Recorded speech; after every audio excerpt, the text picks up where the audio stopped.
మన గౌరవ ముఖ్యమంత్రి నారా చంద్రబాబు నాయుడు గారు స్వయంగా ఒక వ్యాసం రాశారు. తల్లికి జేజే, తండ్రికి జేజే, గురువుకు జేజే అని ఒక పుస్తకం ఉంది. ఆ పుస్తకంలో బహుశా నాకు జ్ఞాపకం ఉంటే 3వ వ్యాసం అనుకుంటాను. ఆ వ్యాసంలో ఆయన ఒక విషయం ప్రస్తావన చేశారు. వాళ్ళ అమ్మగారి పేరు అమ్మన్నమ్మ గారు. ఆవిడ చిన్నతనంలో చంద్రబాబు నాయుడు గారిని పిలిచి ఒక కథ చెప్పారట.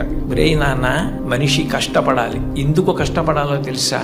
ఒకరింట్లో ఒక పంది, ఒక నక్క రెండు ఉండేవి. ఆ పంది చాలా కష్టపడి పనిచేసి మధ్యాహ్నం ఇంటికి భోజనానికి వచ్చేది. నక్క పని చేయడం మానేసి చెరుకు తోటల్లో తిరుగుతూ ఊళలు వేస్తూ వచ్చే ముందు బురదలో పొర్లాడి వచ్చేది. పంది ఒళ్ళు కడుక్కుని వచ్చేది. ఇంటికొచ్చి శుభ్రంగా ఉన్న పందిని చూసి ఇదేం పని చేయలేదనుకుని మంచినీళ్లు మాత్రమే పోసేవాడు యజమాని. నక్క ఒంటి నిండా బురదంటించుకోవడం చూసి ఇది బాగా కష్టపడింది అనుకుని బాగా దానికి తిండి పెట్టేవాడు. మోసం ఎన్నాళ్ళు దాగుతుంది? కొన్నాళ్ళకి ఎవరు కష్టపడుతున్నారో తెలిసిపోయిన తర్వాత నక్కని కొట్టి తరిమేసి పందికి తన పిల్లనిచ్చి పెళ్లి చేసి ఇల్లరికం అల్లుడిగా తెచ్చుకున్నాడు రా. ఇంటి పనివాడు ఇంటల్లుడయ్యాడు రా.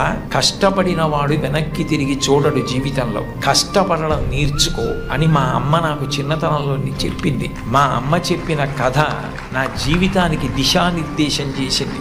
ఆనాటికి ఈనాటికి ఏనాటికి నాకే కాదు మా ఊరంతటికి అదే భగవద్గీత. నేను యథాతథంగా ఆయన వ్రాసిన వ్యాసంలో మాటలే చెప్తున్నాను. ఆ మాటలే నాకు స్ఫూర్తి. ఇప్పటికీ కష్టపడడం నాకు అంత సంతోషం. ఆ కష్టపడడం అన్నది నేను మా అమ్మగారి దగ్గర నేర్చుకున్నాను. ఆ కష్టపడే ఇవాళ ఈ స్థితికి వచ్చాను. నేను ముఖ్యమంత్రినైనా మా అమ్మగారు మాత్రం మా ఇంట్లో గట్టిగా 3 రోజులు ఉండడానికి ఇష్టపడేది కాదు. మళ్ళీ వెళ్ళిపోయి ఆ నారావారి పల్లెలో తెల్లవారి 5 గంటలకి లేచి గొడ్డు గోద పొలము పనులు అవి చేసుకోవడం, ఆ కష్టపడ్డము ఆవిడికి ఎంత సంతోషము అని అమ్మగారి ప్రేరణతో తాను ఎంత వృద్ధిలోకి వచ్చారో వ్రాసుకున్నారు.